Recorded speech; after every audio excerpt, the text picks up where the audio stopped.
자, 오늘은 2차 방정식의 근해 공식을 배워보도록 할 건데, 선생님이 저번 설명에서도 얘기를 했지만 2차 방정식을 푸는 방법은 인수분해와 제곱근의 성질을 이용한 완전제곱식, 그러니까 제곱근의 성질을 이용한 풀이, 그리고 근해 공식을 이용한 풀이, 이렇게 세 가지가 있어요.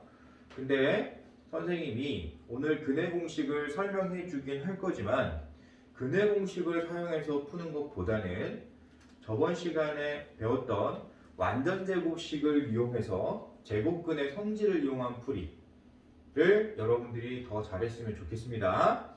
근해 공식을 별도로 따로 암기해서, 공식이니까 암기해서 사용해도 돼요. 사용해도 되지만 오늘 선생님이 알려주고 싶은 내용은 근해 공식 유도 과정과 근해 공식에서 우리가 주로 사용하는 그 원리들을 선생님이 집중적으로 설명해 주려고 하는 거예요. 알았죠?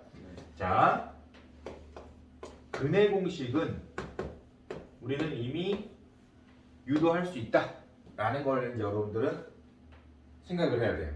왜? 제곱근의 성질을 이용한 2차 방정식을 풀 수 있었기 때문에 근해 공식을 우리가 직접 만들 수 있는 거예요.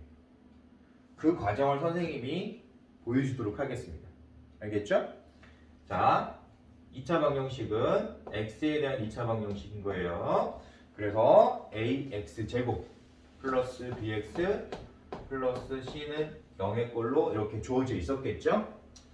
a와 b와 c는 당연히 어떤 유리수여야 하는 겁니다. 알았죠? 네. 자, 여기서 보면 우리가 근해 공식을 이제 유도할 때 완전제곱식을 만들어서, 그쵸? 제곱근의 성질을 이용해서 풀었단 말이에요. 따라서 a로 먼저 양변을 나눠줘야 돼. 완전제곱식을 만들기 편하게 하기 위해서 a로 먼저 양변을 나눠야 되는 거야. 그러면 a로 먼저 양변을 나누면 x제곱 플러스 a분의 bx 플러스 a분의 c가 되는데, 선생님이 완전제곱식을 만들기 위해서 이 상수항은 필요가 없다 그랬죠. 그래서 우변으로 일단 이항을 시켜서 마이너스 a분의 c로 이렇게 표현하는 거예요. 그 다음에 상수항을 먼저 만드는 게 아니라 선생님은 제곱식을 먼저 만들었죠. 그게 더 쉬우니까. 그래서 너를 완전제곱의 꼴로 표현하는 게 우리 입장에서는 더 쉬운 거니까 2차항과 1차항을 보고 완전제곱을 만들면 된다라고 선생님이 설명을 하셨어요. 따라서 2차항의 개수가 1이기 때문에 당연히 그냥 얘는 x면 되는 거예요. 맞죠? x제곱이니까. 그 다음에 1차항의 개수는 얘하고 얘를 곱해서 2배 한 값이기 때문에 반대로 2로 나누면 된다라고 가르쳐줬어요. 따라서 이 1차항의 개수를 2로 나눈 게 상수항이어야 되는 거야. 완전제곱식 안에 있는 상수항이어야 되는 거예요. 그러면 이 완전제곱식 안에 있는 상수항은 플러스 2a분의 b 이렇게 될 겁니다. 이렇게 만들어 놓은 상태에서 선생님이 너를 제곱한 상수항이 좌변 우변에 있도록 더해주면 된다라고 선생님이 알려줬어요. 따라서 2a분의 b를 제곱한 상수항을 좌변과 우변에 똑같이 더해주는 것이다 라고 선생님이 알려줬어요. 그런 다음에 완전제곱식의 제곱수, 즉 우변의 상수항, 우변인 상수항을 찾으면 되는 거예요. 자, 이때 얘는 분수꼴이기 때문에 당연히 더하려면 통분해야 되는 겁니다. 분모가 같아야지만이 분수는 더할 수가 있는 거예요. 따라서 여기 a분의 c에다가 4a와 4a를 분모와 분자에 곱하게 되면 4a 제곱, 분모가 통분이 되겠죠? 그래서 너한테 4a를 곱하면 4a 제곱이 될 거고, 분자 c에 4a를 곱하면 4ac가 되겠죠? 따라서 우변에 있는 상수항은 4a 제곱분의 b제곱 마이너스 4ac가 되는 거예요. 자, 여기서 이제 선생님이 가장 멍청한 사람이 되지 말자라고 했던 걸 꼭 기억해야 돼. 선생님이 언제 멍청한 사람이 되는 거냐면 해가 없는데도 불구하고 해를 찾으려고 하는 사람은 멍청한 사람이 되는 거라고 얘기를 했어요. 자, 우리가 이렇게 식을 정리했을 때 이 우변에 있는 상수항이 0보다 커야지만이 제곱근이 존재하는 거예요. 그걸 꼭 기억해야 되는 겁니다. 그러니까 우리는 그냥 제곱근을 먼저 찾는 게 아니라 이 우변에 정리되어져 있는 이 상수항이 0보다 크거나 같다라는 조건을 반드시 먼저 생각을 해야 돼. 자, 여기서 놓치면 안 되는 게 분모는 이미 양수예요. 보세요. 4는 양수죠. A제곱은 당연히 어떤 수를 제곱했기 때문에 양수예요. 그러면 이 분수가 0보다 크거나 같아지려면 분모는 이미 0보다 큰 숫자이기 때문에 어떤 수가? 분자에 표현되어 있는 누가? B제곱 마이너스 4AC라는 이 값이 이 B제곱 마이너스 4AC라는 값이 0보다 크거나 같을 때만 맞죠? B제곱 마이너스 4AC라는 값이 0보다 크거나 같을 때만 제곱근이 존재하는 거예요. 제곱한 결과는 항상 0보다 크거나 같아져야 되기 때문에 해가 없는데 여기서 해를 찾으려고 하면 안 되는 겁니다. 그래서 이 중간 과정을 여러분들은 반드시 기억해야 돼요. 선생님이 별을 여기다 3개를 쳐줄게요. 해가 없는데 내가 해를 구하고 있으려고 하면 멍청한 사람 된다 그랬어. 그래서 반드시 이 다음 단계로 넘어가기 위해서는 반드시 이 조건을 추가해야 되는 거예요. 받아들일 수 있죠? 자, 완전 제곱식을 정리하는 것까지는 잘 했어. 근데 여기서 해를 구할 때 반드시 해가 존재하는 값만 해를 구할 수 있는 거예요. 그래서 이걸 절대로 까먹어서는 안 되는 겁니다. 그래서 이 교재에는 이 내용이 우리가 교재에는 저 내용이 별로 없을 텐데 알겠지? 선생님은 굉장히 집중해서 설명해주고 있는 거예요. 잘 보세요. 자, 너를 만족했다면 이제 제곱근이 존재하는 거예요. 그래서 우리는 x 플러스 2a분의 b가 누구예요? 4a 제곱분의 b제곱 마이너스 4ac의 제곱근이라는 걸 이제 알 수 있는 거야. 너 0보다 컸으니까 너 양수잖아. 제곱근 있는 거야. 그러면 해가 있을 거니까 그때 해를 구하러 가는 거예요. 받아들일 수 있죠? 반드시 이 단계를 건너뛰면 안 되는 겁니다. 자, 그러면 답은 플러스 마이너스 루트 4a 제곱분의 b제곱 마이너스 4a일 건데 우리 얘는 특별히 유리하지 않더라도 제곱수잖아요. 루트 4a 제곱은 2a의 제곱이니까 특별히 유리하지 않더라도 그냥 2a분의 이렇게 쓰면 될 거고 분자가 루트 b제곱 마이너스 4ac 이렇게 표현이 되겠죠? 자, 해가 있기 때문에 너 0보다 크거나 같아져서 또 해가 존재하기 때문에 x의 값을 우리는 찾을 수 있는 거예요. 그러면 2a분의 b만 이쪽으로 이항하면 될 거니까 당연히 마이너스 2a분의 b가 되겠지. 그때 우리가 분수는 간단히 할 때 통분하는 거라고 그랬는데 이미 분모가 같잖아요. 그쵸? 그래서 분모가 같기 때문에 얘는 그냥 2a분의 마이너스 b 플러스 마이너스 루트 b제곱 마이너스 4ac로 계산이 되어진다. 자, 내가 근해 공식을 사용하려면 A, B, C는 유리수여야 돼요. A, B, C는 유리수여야 되는 겁니다. 자, A, B, C는 유리수여야 하고 또 근해 공식을 사용하려면 B제곱 마이너스 4AC가 B제곱 마이너스 4AC가 반드시 0보다 커나 같아야지만이 즉 이 루트 안에 있는 계산 결과가 0보다 크거나 같아져야만이 우리는 실수의 해를 가질 수 있다는 걸 알아야 돼요. 받아들일 수 있을까요? 따라서 여러분들 교재에 있는 근해 공식은 이렇게 표현이 되어 있을 거예요. 근이라는 건 x 값이거든. 방정식의 해를 의미하는 거야. 따라서 x가 저렇게 생긴 2차 방정식의 근은 x는 2a분의 마이너스 b 플러스 마이너스 루트 b제곱 마이너스 4ac로 계산되어진다 라는 걸 우리가 알 수 있는 거야. 자, 이걸 따로 외우려면 외워도 돼요. 그건 선생님이 말리지 않아. 하지만 우리는 이 과정을 알잖아요.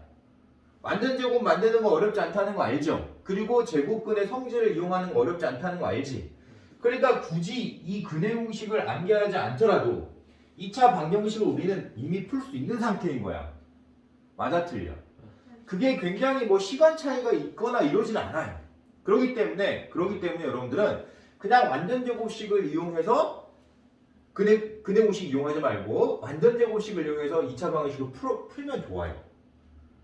알았죠? 근데 이제 교재에 있기 때문에 선생님이 따로 설명하는 것이고, 근의 공식을 사용하려면 반드시 조건이 있어야 된다고 그랬어요.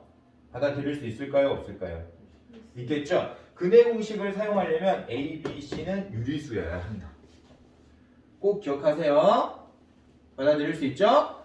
그리고 해가 존재해야 되기 때문에 B제곱 마이너스 4AC가 0보다 크거나 같을 때만 근의 공식을 쓸 수 있는 거예요. 알겠죠? 물론 고등 과정에서는 실수가 아닌 수도 배우게 돼요. 그러니까 실수가 아닌 수를 배우게 되면 이 부분이 굳이 필요가 없는 거야. 이게 0보다 작아도 근이 있는 거예요. 고등 과정에서는 실수가 아닌 수도 배우기 때문에. 그러나 여러분들은 이제 중등 과정에 있기 때문에 실수인 수만을 대상으로 해를 구해야 된단 말이야. 받아들일 수 있겠어요? 따라서 여러분들은 중3이기 때문에 중3 과정에서는 실수인 해를 구하는 거예요. 받아들일 수 있죠? 그래서 내가 근이 존재하려면 실수인 근이 존재해야 되는 거야. 근데 그게 실수인 근이 존재하려면 제곱한 숫자가 0보다 크거나 같아야 해. 받아들일 수 있죠? 그래서 이 부분을 선생님이 이 별표 3개 친 부분을 나중에 뭐라고 부르는 거냐면 근의 판별이라고 불러요. 근을 판별할 때 사용하는 식이라고 불러. 그러니까 근이 있는지 없는지, 근이 존재하는지 존재하지 않는지 이걸 보고 판단하는 거야. 그건 너무 자연스럽지 우리 입장에서는. 왜? 선생님 처음부터 가르쳐줬잖아요. 너 근도 없는데, 너 해도 없는데 내가 해를 구하고 있으면 엄청 바보 된다고 그랬잖아. 맞아 틀려? 선생님 이상한 나라의 수학자 얘기 해줬잖아요. 그쵸? 답도 없는데 처음부터 답이 없는데 답을 찾고 있으면 된다? 말이 안 되는 거야 수학에서는. 그러니까 반드시 근을 판별해보고 근을 찾아야 되는 거야. 알았지? 내가 근이 없는데 2차 방정식을 풀고 있으면 안 되는 거예요. 근이 있는 걸 확인한 다음에 근을 구해야 되는 거야. 받아들여? 따라서 여러분들은 근의 공식 중에 근의 공식을 유도하는 과정 중에 근을 판별하는 이 부분을 내가 알고 있기 때문에 이 부분을 먼저 확인하는 거야. 너 근이 있는지 없는지 먼저 확인하는 거야. 이 부분을 사용해서. 그래서 너 0보다 커나 같으면 근이 있는 거니까 그때 이제 2차 방정식을 풀면 되는 거예요. 알겠죠? 자, 2차 방정식을 풀 때 처음에 뭘부터 확인해라? 근이 존재하는지 존재하지 않는지부터 확인해라. 그걸 확인하는 식을 우리는 판별식이라고 부르는 거예요. 알겠습니까? 자, 선생님이 근의 공식을 알려주고 싶었던 목적은 여기에 있는 거야. 근의 판별 때문에. 알았죠?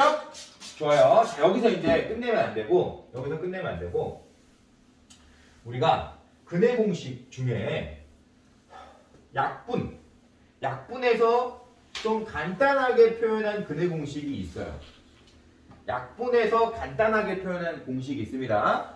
자, 그걸 선생님이 이제 지금부터 보여줄 거야. 자, 보세요. 만약에 이 B가 짝수였다라고 생각을 해보자.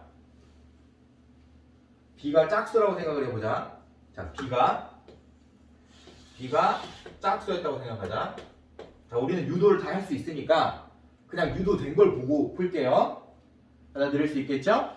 자, B가 짝수라고 생각을 하면 조금 전에 했던 근의 공식이 어떻게 표현되는지 한번 다시 볼게요. B가 짝수라는 거는 B가 2의 배수처럼 표현된다는 걸 의미하는 거예요. 짝수니까 2의 배수처럼 표현이 돼야 돼. 따라서 선생님이 b를 2의 배수처럼 표현하기 위해서 2b-라고 표현할게요. 알겠죠? b는 짝수니까 2의 배수여야 되고 2의 배수를 표현할 때 선생님이 2b-라는 표현을 썼다고 치자. 그러면 조금 전에 배웠듯이 근해공식 이렇게 표현돼야 돼요. 2a 분의 마이너스 b인데 b가 2b-인 거야. 짝수니까. 그래서 2b- 이렇게 표현할 거예요. 플러스 마이너스 루트 b제곱이니까 b제곱은 2b-를 제곱한 거예요. 따라서 4b-의 제곱 마이너스 4ac로 이렇게 근해공식이 표현될 겁니다. 누가? b가 짝수면 이렇게 표현될 거예요. 자, 그때 선생님이 얘기했잖아. 분수는 통분하고 약분을 잘해야 된다 했지. 자, 여기서 잘 보세요. 지금 분모 2의 배수예요, 아니에요? 2의 배수예요. 2가 곱해져 있으니까. 그 다음에 분자 중에 이 앞쪽에 있는 항도 2의 배수죠. 자, 여기 제곱 봐봐. 제곱근 안에 있는 걸 잘 보세요. 인수분해 우리 배웠으니까. 여기 4하고 여기 4 똑같잖아요. 그럼 얘를 4로 묶을 수 있지. 분해할 수 있단 말이야. 그럼 얘를 4를 분해하면 어떻게 될까, 얘가? 그렇지. 4 곱하기 b 제곱 마이너스 ac 이렇게 분해되겠죠? 그때 루트 4는 얼마예요? 2란 말이에요. 그러니까 당연히 이 뒤에 있는 이 루트로 표현되어 있는 제곱근도 2의 배수인 거예요. 루트 4가 2니까. 받아들일 수 있겠어? 뭔가 2가 곱해져서 나온 숫자인 거야. 맞지? 어쨌든 2가 곱해져 있는 수인 거예요. 받아들일 수 있죠? 그러면 분모도 2가 곱해져 있고 분자에 있는 애들도 2가 다 곱해져 있으니까 약분이 된다는 얘기 안 된다는 얘기야. 된다는 얘기인 거지. 그래서 너를 약분하면 어떻게 되죠? 2로 약분하면 a분의 마이너스 b 플러스 마이너스 루트 b-의 제곱 마이너스 ac로 표현된다. 받아들일 수 있어요? 이렇게 우리가 근해공식을 표현하는 거는 언제 표현할 수 있다? b가 짝수일 때 약분해서 간단하게 표현할 수 있다는 걸 말하는 거예요. 약분해버리는 거. 쉽게 얘기하면. 받아들일 수 있겠어요? 선생님 표현 알겠어요? 좋아요. 그러면 여기서 판별, 우리가 조금 전에 근을 판별하는 판별식도 간단히 될까 안 될까? 간단히 되는 거예요. 조금 전에 우리가 배웠던 판별식도 b 제곱 마이너스 4ac를 이용해서 네가 0보다 크거나 같을 때 근이 존재하는 것인데 조금 전에 이 부분이 0보다 크거나 같으면 같은 원리가 될 거 아니야. 받아들여 못 받아들여. 따라서 b가 짝수라면 너를 2로 나눈 b-의 제곱에서 a와 c의 곱만 뺐을 때 판별 똑같이 할 수 있구나 라는 것을 여러분들이 이해할 수 있는 거예요. 알겠죠? 자, 이제 구조 본다. b는 1창의 개수예요. 자, 1창의 개수가 짝수가 아니야. 1창의 개수가 짝수가 아니야. 그러면 1창의 개수를 제곱한 값에서 2창의 개수와 상수항의 곱에 마이너스 4를 곱해서 또는 4를 곱해서 뺀다 이렇게 생각하면 돼요. 받아들일 수 있어요? 그러니까 너하고 너의 곱에 4배를 빼가지고 판별을 하든지 1창의 개수가 짝수면 1창의 개수 짝수면 너를 2로 나눈 거예요. 제곱한 다음에 너하고 너의 곱을 빼서 판별하든지 둘 중에 하나를 이용해서 판별하면 된다 안 된다? 된다라는 거예요. 그럼 여러분들이 b가 짝수일 때는 당연히 약분 나눠서 간단하게 판별할 수 있는 부분을 사용하는 것이고 b가 짝수가 아니라면 원상태로 이렇게 판별할 수 있는 거예요. 받아들일 수 있을까요? 그래서 우리가 이제 앞으로는 근해공식을 사용하는 사람이라면 내가 근해공식을 이용하는 사람이라면 이 b가 1창의 개수가 짝수인지 아닌지 먼저 보고 난 후에 알겠죠? 판단을 할 거예요. 받아들일 수 있어요? 자, 여러분들이 근해 공식에서 건져야 될 부분은 바로 b가 짝수일 때입니다. 알겠습니까? 그리고 근을 판별하는 내용을 건져 놓으면 되는 겁니다. 알겠죠? 근이 존재하지도 않는데 해를 구하는 사람은 바보 같은 사람이라고 선생님이 얘기를 했습니다. 해가 존재할 때만 우리는 근을 찾으면 되는 것이고 해가 존재하지 않을 때는 근을 찾을 필요가 없기 때문에 당연히 먼저 근을 판별하는 거예요. 꼭 기억하세요. 과연 드릴 수 있을까요? 네, 좋아요. 이렇게 해서 선생님이 2차 방정식의 근해 공식 특별 영상은 마무리 짓도록 할 거예요. 과정을 잘 보고 완전제곱식으로 만들 수 있으면 근해 공식을 따로 암기할 필요는 없지만 여러분들이 근해 공식을 암기하고 있다면 조금 더 편리한 상태로 근을 구할 수는 있는 거예요. 그래서 외우고 싶은 사람은 외워라. 하지만 선생님은 외우는 걸 추천하지 않는다. 어떤 걸 추천한다? 제곱근의 성질을 이용해서 완전제곱식으로 표현된 후에 근을 찾는 방법을 추천하는 것이다. 꼭 기억하세요. 네, 오늘 수고들 많았고 우리 다음 시간에 또 특별 영상이 있으면 특별 영상으로 만나도록 해요. 수고도 많았어요.